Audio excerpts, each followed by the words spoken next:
Hello, nan rak tam chiang mo hi tu lai kan tlong lambi ji de ro nga video ka rak ching thei non lowi inak thei thiam sham chiao ding ka zumi tu chu minus scale kan dungi kan sim vek kan minus scale kan zo dingi minus scale kha tampi major scale kan thei zo ro nga har lo dingi I dan chu relative minor timi pol kan zo dingi relative minor timi chu siang policy timi mo tu tum chu a minor scale in kan thok dingi ziang atile C major scale kha kan man tlang pi ruanga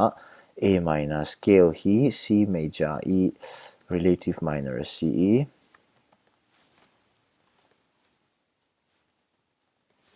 churuanga C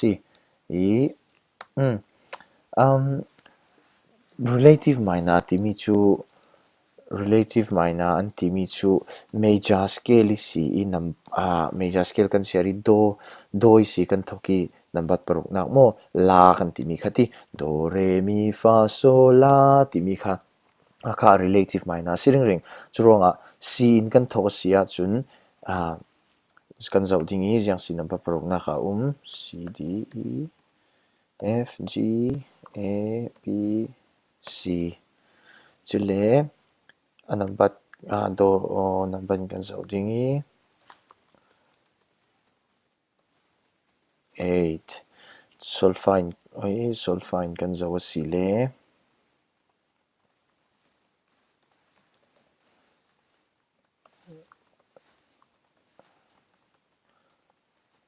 ti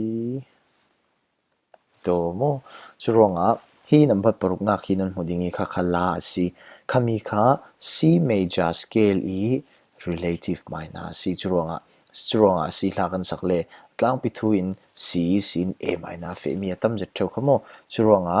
relative minor si ruanga C major scale kan lung tum mi pol le A minor scale lung tum mi pol hi abango chek chi asinan C major scale kan tum tika chun C kha do kan mangi do re mi fa so la ti do tin kan sak sinan A minor scale kan tum tika chun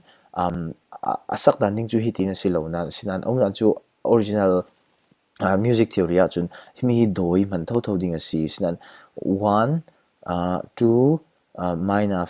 third 4 5 minus 6 khatin an sim asinan I tu chu thei thiam ol nak ninga dan chu la in kan thoki la kan chem vek lu si dan chu do re mi fa so la timi kha A minor scale sia chun la ti do re mi fa so la khatin kan sak kluk ki si I churuanga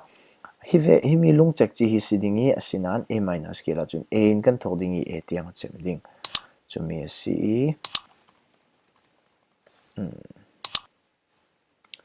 churuanga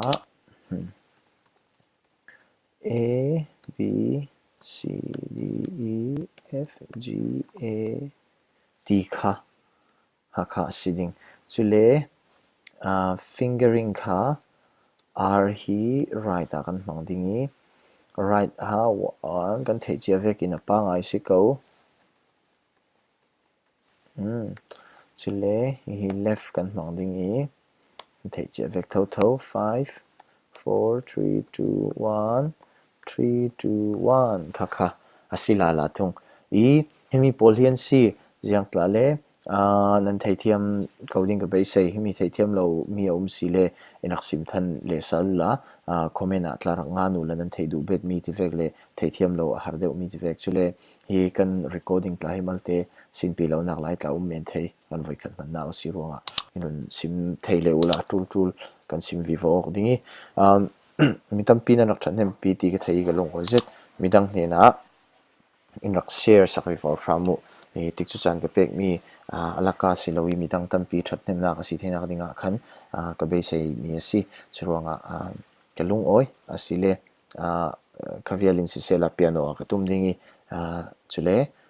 next miser mo remchan mai bika